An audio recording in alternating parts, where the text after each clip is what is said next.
నమస్కారం వార్తలకు స్వాగతం. ముందుగా ముఖ్యాంశాలు. టీడీపీ లీడర్ ప్రెస్ మీట్, పలు అంశాలపై వివరణ.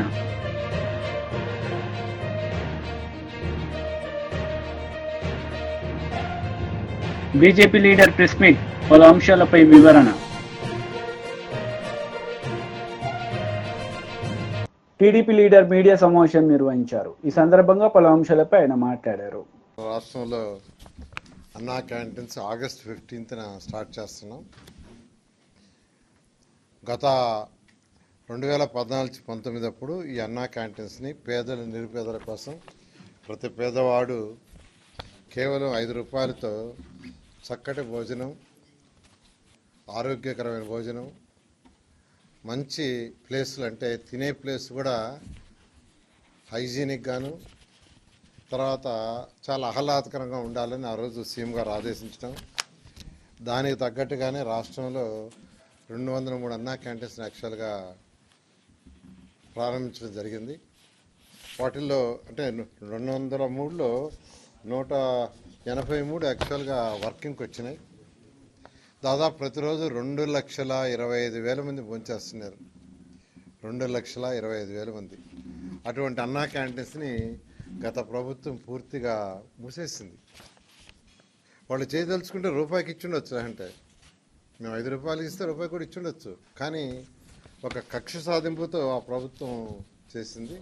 అయితే మళ్ళీ అన్నా క్యాంటీన్స్ని ఓపెన్ చేస్తామని సీఎం గారు చెప్పడం, దాని మీద యాక్చువల్గా క్యాబినెట్లో కూడా మొన్న డిసైడ్ చేశారు. ఈ అన్నా క్యాంటీన్స్ సంబంధించి ఈ మున్సిపల్ శాఖ ఆల్రెడీ టెండర్లు, అంటే ఈ అన్నా క్యాంటీన్స్లో కొన్ని అన్నా క్యాంటీన్స్లో సెక్రటరియట్ పెట్టారు, కొన్ని అన్నా క్యాంటీన్స్ని గోడౌన్గా పెట్టుకున్నారు, కొన్ని అన్నా క్యాంటీన్స్ని బ్లీచింగ్ పౌడర్ వేసుకోవటానికి పెట్టుకున్నారు. ఇట్లా రకరకాలుగా అన్నా క్యాంటీన్స్ మొత్తాన్ని నిర్వహణ చేశారు. దాంట్లో ఉన్న ఆ డైనింగ్ టేబుల్స్ అన్ని తీసేశారు. కొన్ని దగ్గర ఆ డైనింగ్ టేబుల్స్ తీసి మిద్ది పైన వేస్తున్నారు. నేను ఈ మధ్య కొన్ని దగ్గర విజిట్ చేస్తే వాటికంతా కొన్ని మరామతులు చేయాల్సింది. దానికి టెండర్లు ఇచ్చాము. కొన్నిట్లో వర్క్ స్టార్ట్ అయింది, కొన్నిట్లో వర్క్ జరగబోతూ ఉంది. బహుశా ఈ వర్క్ అంతా నెక్స్ట్ మంత్ ఆగస్టు 10కి పూర్తి అయ్యేటట్టుగా ఆదేశం ఇచ్చాం. ఆగస్టు 10వ తేదీకి కంప్లీట్ కావాలని. అదే గత 2014-19లో అక్షయ్ పాత్ర వాళ్ళు యాక్చువల్గా ఈ టెండర్ దక్కించుకొని వాళ్ళు ఫుడ్ పెట్టారు. చాలా చక్కటి ఫుడ్ పెట్టారు. ప్రతి పేదవాడు ఎంతో హ్యాపీగా, సంతోషంగా, ఆనందంగా తిన్నారు. నేను కూడా తిన్నా చాలాసార్లు టేస్ట్ చేయడానికి. అయితే ఈసారి మళ్ళీ టెండర్లు పిలుచున్నాం. టెండర్లు కూడా 22వ తేదీ ఐ థింక్ ఓపెన్ చేస్తారు, 22 ఓపెన్ చేస్తారు. అదే రేట్స్ సేమ్ రేట్స్లో ఎటువంటి కొందరు అడుగుతున్న రేట్లు ఏమైనా పెంచుతారని. పెంచేది ఏం లేదు, సేమ్ రేట్స్ 5 రూపాయలతో యాక్చువల్గా బ్రేక్ఫాస్ట్ అయినా, లంచ్ అయినా, డిన్నర్ అయినా చేసే విధంగా చేయడం జరిగింది. అంతేకాకుండా అన్ని అన్నా క్యాంటీన్స్ ఒకే మోడల్, ఒకే స్టాండర్డ్. అధికారులకు కూడా ఇప్పుడు యాక్చువల్గా వీడియో కాన్ఫరెన్స్ జరిగింది. రాష్ట్రంలో ఉన్న 123 మున్సిపాలిటీస్కి కమిషనర్స్తో ఈరోజు కాన్ఫరెన్స్ జరిగింది. ఒకే మోడల్ ఉండాలా, ఒకే సిస్టమ్ ఉండాలా, ఒకే క్వాలిటీ ఉండాలని ఆ విధంగా చేయమని యాక్చువల్గా ఈరోజు ఆదేశించడం జరిగింది. బీజేపీ లీడర్ మీడియా సమావేశం నిర్వహించారు. ఈ సందర్భంగా పలు అంశాలపై ఆయన మాట్లాడారు. 10 సంవత్సరాల నుండి ఏదైతే అవినీతి అక్రమాలు జరిగినాయో, ఇప్పుడు వచ్చిన ప్రభుత్వంలో కూడా దేనిపైన కూడా సరిదిద్దే కార్యక్రమం మొదలుపెట్టలేదు. ముఖ్యంగా మత్స్యకారుల గురించి ఆల్రెడీ ఇప్పుడు మత్స్యకారులకు ఇప్పుడు చేపలు చెరువులలో వేసి వాళ్ళు ఉత్పత్తి చేయవలసిన సమయం. కానీ ఇవాళ జూలై 18 ఆల్రెడీ టెండర్లు ఈ నెల 23వ తారీఖు వరకు టెండర్లకు టైం ఇచ్చిండ్రు. అంటే ఆ టెండర్లు ఓపెన్ కావాలి, వాళ్లకు ఎవరికి వచ్చిందో తెలియాలి, వాళ్ళు తీసుకొచ్చి మళ్ళీ చేపలు ఈ మత్స్యకారులకు ఇవ్వాలి. ఇచ్చే వరకు దాదాపు ఇంకో నెల రోజులు పడుతుంది. అసలు ఆ చేప కరెక్ట్ చేతికి రావాలంటే 9 నెలలు సమయం పడుతుందంట, మంచి చేప రావాలంటే. కానీ దాని గురించి కూడా చర్య లేదు. ఆల్రెడీ ఇంతకుముందు 80 కోట్లకెళ్ళి స్టార్ట్ అయింది బీఆర్ఎస్ ప్రభుత్వంలో. ఇవాళ 110 కోట్లతోని మేము ఈ సొసైటీలకు చేపలు పంపిణీ చేస్తామని అన్నారు. కానీ అది 23వ తారీఖు రోజు టెండర్ పిలిచిండ్రు. యాక్చువల్గా రాష్ట్రంలో చేప పిల్లల పంపిన 26,357 జలాశయాల్లో 85,000 కోట్ల 60 లక్షల చేప పిల్లలు చేయాలి ఒకటేసారి. కానీ ఇక్కడ మత్స్యశాఖ సీడ్ ఉత్పత్తి మాత్రం 10% ఈ రాష్ట్రంలో. 6 ఏళ్లుగా 80% ఏపీకేలే తెప్పించుకున్నారు ఇక్కడ. కానీ ఇక్కడ ఉన్నదాన్ని ఇక్కడికేలే తీసుకుంటామని చెప్పి ఇప్పటి వరకు ఆ ప్రభుత్వం చేయలే. ఇప్పుడు ఈ ప్రభుత్వం ఏం చేస్తుందో కూడా ఇంకెవరికి తెలియదు. దాదాపు చిన్న చిన్న రిజర్వాయర్లు, భారీ రిజర్వాయర్లు 80 నుంచి 100 సైజు ఉన్న మిల్లిమీటర్ చేపలు విడుదల చేయనున్నారు. కానీ ఇప్పటి వరకు ఈ బీఆర్ఎస్ ప్రభుత్వంలో వాళ్ళు యాక్చువల్గా ఈ చేప పిల్లల గురించి శాస్త్రవేత్తలు చెప్పింది ఏంటంటే దాదాపు ఒక 2 ఇంచుల పైన 3 ఇంచుల పైన చేపనే మనం చెరువులలో వేస్తే అవి పెరగడానికి అవకాశం ఉంది, జీవించడానికి అవకాశం ఉందని ఉన్నది. దాన్ని కూడా వాళ్ళు ఒక రేట్ ఫిక్స్ చేసిండ్రు. ఏమని? దాదాపు 3 రూపాయలు పెట్టి కొంటేనే, అలాంటి ధరతో కొంటేనే అవి ఒక నాణ్యతమైన దొరుకుతాయి, లేకపోతే దొరికేని అది. కానీ ఈ ప్రభుత్వము ఇక్కడ టెండర్ వేసే వాళ్ళు ఏంటంటే 60 పైసల నుంచి 70 పైసలు దొరికే ఆంధ్రకేలు దొరికే దాని పేరు చేప పిల్ల పేరు ఏముందంటే అది సామాన్యంగా అది ఇక్కడ మనకు బొచ్చార్ రవ్వ ఈ చేపలే ఎక్కువ మన తెలంగాణలో ఉండే. కానీ ఇప్పుడు తలాపియా అని చేపని ఎక్కువ సప్లై చేస్తారు. వీళ్ళని నేను అడిగిన, ఎవరిని సొసైటీ సభ్యులను అడిగినా, మీరు అన్నా ఒకటేసారి తీసుకొచ్చి లక్షలు తీసుకొచ్చి ఫస్ట్ ఒక్కొక్కటి వేరి వేసి ఒక తట్టలో వేసి అవి కౌంటింగ్ చేసి ఒక 1000 అనుకొని తర్వాత అన్ని అలా పోసేసి అలా నీళ్ళలో వదులుతూనే ఉంటాం చెరువులలో. అలా ఏ చేప. మంత్రి గుడివాడ అమర్నాథ్ మీడియా సమావేశం నిర్వహించారు. ఈ సందర్భంగా టీడీపీ నేతలపై ఆయన విరుచుకుపడ్డారు. పార్టీ అధ్యక్షులైనటువంటి గౌరవనీయులు మాజీ ముఖ్యమంత్రి జగన్మోహన్ రెడ్డి గారు రేపు ఆ కుటుంబాన్ని పరామర్శించడానికి కూడా ఇప్పటికే బెంగళూరు నుంచి విజయవాడ చేరుకున్నారు. రేపు ఉదయం వారిని పరామర్శించడానికి కూడా వెళ్ళబోతా ఉన్నారనేటువంటి విషయాన్ని ఈ సందర్భంగా తెలియజేస్తా ఉన్నాం. ఏ రకంగా ఈరోజు ఉదయం గౌరవ పార్లమెంట్ సభ్యులైనటువంటి మిథున్ రెడ్డి గారు, మా మాజీ పార్లమెంట్ సభ్యులైనటువంటి రెడ్డప్ప గారిని పొంగనూరులో వారి ఇంటికి వెళ్ళి కలవడానికి వెళ్తే ఆ ఇంటి మీద రాళ్లతో దాడులు చేసి మా గౌరవ పార్లమెంట్ సభ్యులైనటువంటి మిథున్ రెడ్డి గారి తాలూకా వాహనాన్ని పూర్తిగా ధ్వంసం చేసి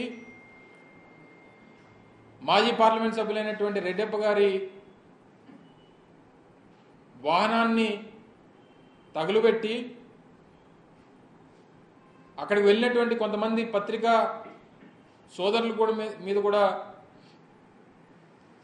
గాయాలైనట్టుగా మాకు సమాచారం వచ్చింది. చివరికి ఎంపీ గారిని పోలీస్ వాహనంలో తీసుకొని తిరుపతి వెళ్లాల్సినటువంటి పరిస్థితి వచ్చింది. ఇది ప్రజాస్వామ్యంలో ఎంతవరకు సమంజసం ఒక్కసారి ప్రజలు ఆలోచించాలని చెప్పి మీ అందరి ద్వారా కోరుతా ఉన్నాం. ఇంత పెద్ద ఎత్తున అన్ని రకాలుగా కూడా ఇదంతా చూస్తే ఎన్నికల ముందు ఎన్నికల ప్రచార సభల్లో కూటమి పార్టీలకు చెందినటువంటి నాయకులు మాట్లాడినటువంటి మాటలను ఒక్కసారి గుర్తు చేసుకోమని చెప్పి కోరుతా ఉన్నాం. ఏ రకమైనటువంటి మాటలు, ఏ రకంగా వారి పార్టీ నాయకుల్ని కార్యకర్తల్ని ప్రేరేపించారో, ఏ రకంగా రేపు అధికారంలోకి వస్తే వారి మీద దాడులు చేస్తామన్నటువంటి ఒక మెసేజ్ని ఎన్నికల కన్నా ముందే ఏ రకంగా కూటమి పార్టీకి చెందినటువంటి నాయకులు ఇచ్చారో అనేటువంటిది ఒకసారి గుర్తు చేసుకోమని చెప్పి కోరుతా ఉన్నాం. గడిచినటువంటి 45 రోజులుగా ఆంధ్రప్రదేశ్ రాష్ట్రంలో భారత రాజ్యాంగాన్ని పాటించట్లేదు. గడిచినటువంటి 45 రోజులుగా కూటమి ప్రభుత్వం నడిపిస్తున్నటువంటిది కేవలం రెడ్ బుక్ రాజ్యాంగాన్ని మాత్రమే నడిపిస్తూ ఉంది అనేటువంటి విషయాన్ని ఈ సందర్భంగా మీ ద్వారా ప్రజలకు తెలియజేస్తూ ఉన్నాం. దానికి అనేక ఉదాహరణలు, ఇందాక నేను చెప్పినట్టుగా అనేక ఉదాహరణలు మనం చూడొచ్చు. పూర్తిగా శాంతి భద్రతలు అనేటువంటివి లేకుండా పోయే, దాన్ని కంట్రోల్ చేసేటువంటి పరిస్థితుల్లో ముఖ్యమంత్రి గారు లేరు, మిగిలినటువంటి వారి మంత్రివర్గం లేదు, వారికి సంబంధించినటువంటి వారితో పాటు ఉన్నటువంటి కూటమిలో ఉన్నటువంటి మిగిలినటువంటి రాజకీయ పార్టీకి చెందినటువంటి నాయకులు లేరు. అన్ని రకాలుగా కూడా రాష్ట్రంలో ఉన్నటువంటి వైఎస్ఆర్ కాంగ్రెస్ పార్టీ నాయకత్వాన్ని, వైఎస్ఆర్ కాంగ్రెస్ పార్టీ నాయకత్వం దగ్గర నుంచి కింద స్థాయి కార్యకర్త వరకు ఏ రకంగా బెదిరించాలి, భయపెట్టాలి, ప్రాణాలు తీయాలి, నేరుగా ముఖ్యమంత్రి స్థానంలో ఉన్నటువంటి చంద్రబాబు నాయుడు గారు కూడా ఈ మధ్యకాలంలో అనేక మార్లు పూర్తిగా నాయకత్వాన్ని, నాయకుడిని భూస్థాపితం చేస్తామన్నటువంటి మాటలు అనేక సందర్భాల్లో ఈ మధ్యకాలంలో చెప్తున్నటువంటి విషయాన్ని కూడా మనం చూస్తూ ఉన్నాం.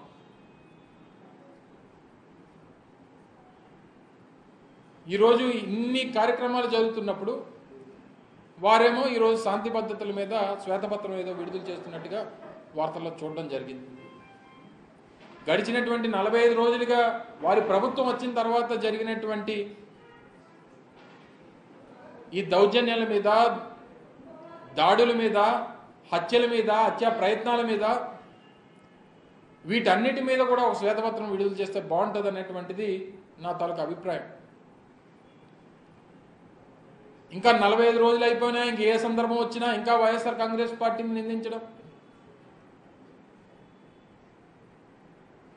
చివరికి ఏ స్థాయి దిగజారిపోయారంటే నిన్న జరిగినటువంటి హత్య కూడా వైఎస్ఆర్ కాంగ్రెస్ పార్టీ నాయకుల మధ్యలోనే జరిగింది అనేటువంటి విషయాన్ని వారి ప్రచార సంస్థల ద్వారానో వారి సోషల్ మీడియా ద్వారానో చెప్పేటువంటి ప్రయత్నం చేస్తారు.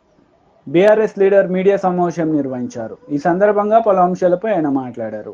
ఇవాళ ఎన్నికల ముందు కాంగ్రెస్ పార్టీ అనేక సభల్లో రాహుల్ గాంధీ చేస్తా ఉన్న 2 లక్షలు ఇయ్యలే, రేవంత్ ఆంక్షలు విధించారు, వాళ్ళ నాయక నిబంధనలు విధించారు, 20% మాత్రమే చేస్తాము,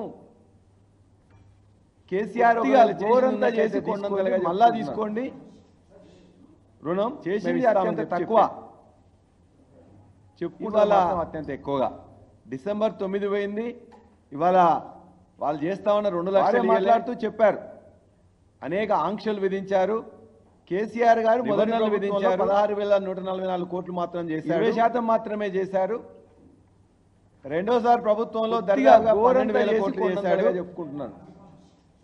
మేము మాత్రం ఇవాళ 30,000 కోట్లు ఒకటే రోజులో అకౌంట్లో వేస్తామని చెప్పారు, మాత్రం అత్యంత ఎక్కువ వేసిండ్రా, వేలే. ఇవాళ వాళ్ళు వేసింది వారే మాట్లాడుతూ 6,000 కోట్లు మాత్రమే, దరిదాపుగా 10,500 లక్షలు మొదటి ప్రభుత్వంలో 16,144 కోట్లు మాత్రం చేశాడు. ఆ అమౌంట్ అనేది రెండోసారి ప్రభుత్వంలో దాదాపుగా 12,000 కోట్లు చేశాడు, అయితే 30% ఉంటుంది. మేము మాత్రం అమౌంట్ తీసుకున్నట్లయితే 20,000 కోట్లు వాళ్ళు చెప్పిన లెక్కల ప్రకారమే వేసిండ్రా, వేలే. ఎన్ని అబద్ధాలు వేసింది ప్రచారం చేస్తున్నారంటే వాళ్ళ మాట 6,000 కోట్లు మాత్రమే. నేను దరిదాపుగా 16,000 కోట్లు మొదటిసారి కేసీఆర్ గారు చెల్లించారు, రెండోసారి 12,000 కోట్లు అమౌంట్ అనేది అని ఒక దగ్గర చెప్తున్నారు. ఫార్మర్స్ సంఖ్య దగ్గరికి వచ్చేసరికి అంత కాదు, తక్కువ చేసింది చెప్పి, అంటే వారే పరిపరి విధాలు తీసుకున్నట్టు వాళ్ళు చెప్పిన లెక్కల ప్రకారమే. మేము సూటిగా వారిని అడుగుతున్నాం, ఎన్ని అబద్ధాలు 2014లో 1 లక్ష రుణమాఫీ అంటే, నేను 1,00,000 వరకే రుణమాఫీ అంటే ఆనాడు వారు మాట్లాడిన, నేను ఎక్కువ కూడా 35 రేవంత్ రెడ్డి గారు 1 లక్షల మంది రైతులకు సంబంధించి అదే 16,144 కోట్లు అయింది. 35.31 లక్షల మంది రైతులకు సంబంధించి 16,144 కోట్లు అయింది. మాట ఇచ్చిండ్రు కేసీఆర్ గారు, ప్రతి వాళ్ళకు కూడా అకౌంట్లో వేసిండ్రు. అది రేవంత్ రెడ్డి గారు వారు మొత్తం కూడా మాట్లాడుకుంటూ 16,000 వేసిందని చెప్తున్నారు. మేము మాట ఇచ్చినాం, వేసినాం. ఎక్కడ మోసం చేసినాం?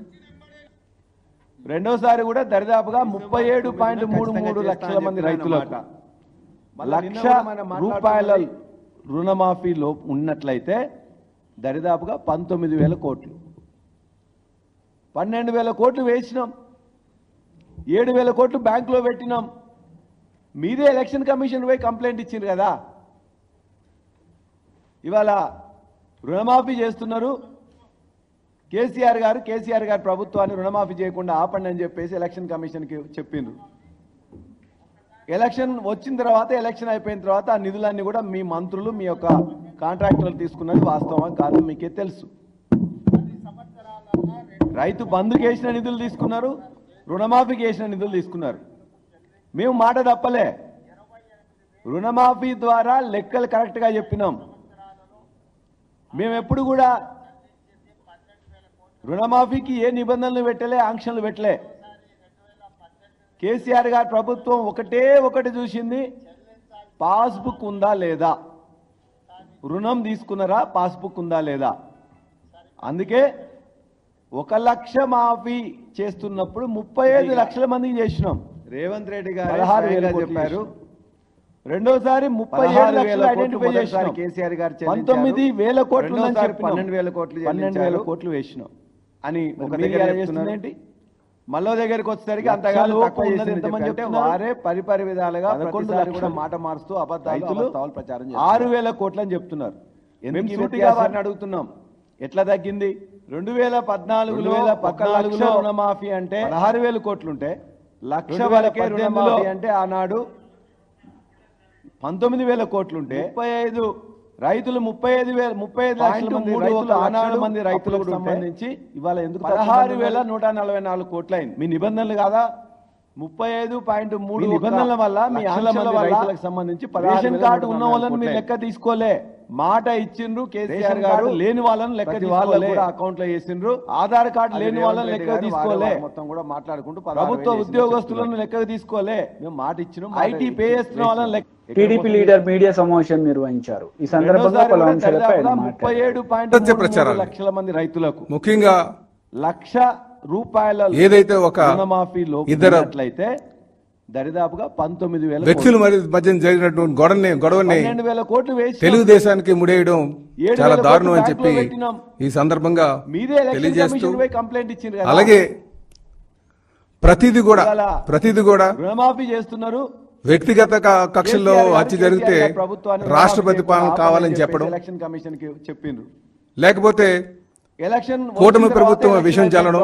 నిధులన్నీ కూడా ఇదే కాకుండా కాంట్రాక్టర్లు దొరికినప్పుడల్లా జరిగిన 36 రోజుల్లోనే వీరు ఎప్పటికప్పుడు ఈ ప్రభుత్వం కేవలం హత్యలు చేయడానికే అధికారంకి వచ్చిందన్న విధంగా మీరు ప్రచారం చేయడం చాలా దారుణం అని చెప్పి ఈ సందర్భంగా తెలియజేస్తూ, అలాగే ఈ రోజు ప్రజలందరూ కూడా రుణమాఫీకి ఏ వీళ్ళు ఒక తీరును కానీ చూస్తే, జగన్మోహన్ రెడ్డి గారు ఒక తీరును చూస్తే, కేసీఆర్ గారి ప్రభుత్వం ఒకటి చూసింది. నిన్న మొన్న జరిగినటువంటి సంఘటన ఏదైతే గిరిజన మహిళకు సంబంధించి విజయసాయి రెడ్డి గారితో ఏదైతే ఆయన వంచన చేశారనే విషయాన్ని డైవర్ట్ చేసి మళ్ళీ ఈ విషయాన్ని బయటకు తీసుకొస్తున్నారేమో అనే విధంగా ఉందన్న సంగతి మేము తెలియజేస్తున్నాం.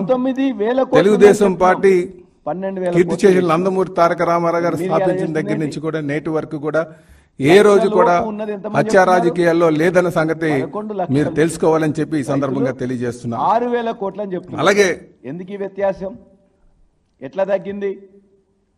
2014లో ఈ అసత్యాల్లో భాగంగా 2018లో ఏమన్నామంటే 19,000 కోట్లుంటే తెలుగుదేశం పార్టీ అధికారంకి వచ్చిన తర్వాత రైతులు ఆనాడు అప్పుడు కూడా వీళ్ళు ఏ విధంగా వైసీపీ నాయకులు కావచ్చు, లేకపోతే జగన్మోహన్ రెడ్డి గారు కావచ్చు, మీ నిబంధనల వల్ల, మీ ఆంక్షల వల్ల టీడీడీలో ఏదైతే టీడీడీలో ఉన్నటువంటి వాటాన్ని తెలంగాణకి ఇచ్చేశారని చెప్పి చెప్పడం, లెక్క తీసుకోలే. అదే కాకుండా ఆధార్ కార్డు లేని వాళ్ళని లెక్కకు తీసుకోలే, సుమారు 15 మంది కమ్మ వాళ్ళకు ఉద్యోగస్తులను లెక్కకు తీసుకోలే, మంత్రి పదవులు ఇచ్చారని చెప్పడం, IT పే చేస్తున్న వాళ్ళని లెక్కకు అదే కాకుండా తీసుకోలే. తెలుగు మీడియం ఇవన్నీ లెక్కలో ఇంగ్లీష్ మీడియం తీసి తెలుగు మీడియం పెట్టారని చెప్పడం, అంటే ఏదో విధంగా తెలుగుదేశం పార్టీ మీద అసత్యాలు అబద్ధాలు చెప్పి ఒక ఫేక్ పర్సన్ గా జగన్మోహన్ రెడ్డి గారు నడుస్తున్నటువంటి తీరు మీరు గమనించాలని చెప్పి ఈ సందర్భంగా తెలియజేస్తున్నాం. అలాగే జగన్మోహన్ రెడ్డి గారు నిజంగా చెప్పాలంటే గడిచిన 5 సంవత్సరాలు వారు ఏదైతే ఈ హత్యా రాజకీయాలు చేశారో, అంటే జగన్మోహన్ రెడ్డి గారు రాజకీయ రాక్షసత్వానికి మరి కేర్ ఆఫ్ అడ్రస్ ఎవరు ఉన్నారంటే అది జగన్మోహన్ రెడ్డి అని చెప్పి మేము తెలియజేస్తున్నాం. గడిచిన 5 సంవత్సరాలుగా ఆయన హత్యా రాజకీయాలతో ఆయన పాలన సాగించారు కనుకనే దాని ఛాయలే ఇప్పుడు ఈ సంఘటన అని చెప్పి మేము తెలియజేస్తున్నాం.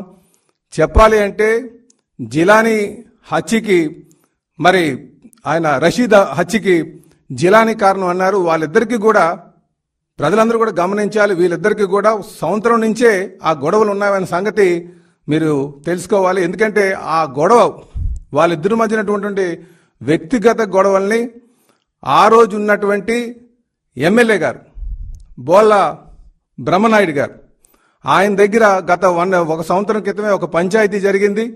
ఆ పంచాయతీ వార్తలు ముగించే ముందు ముఖ్యాంశాలు మరోసారి. టీడీపీ లీడర్ ప్రెస్ మీట్, పలు అంశాలపై వివరణ.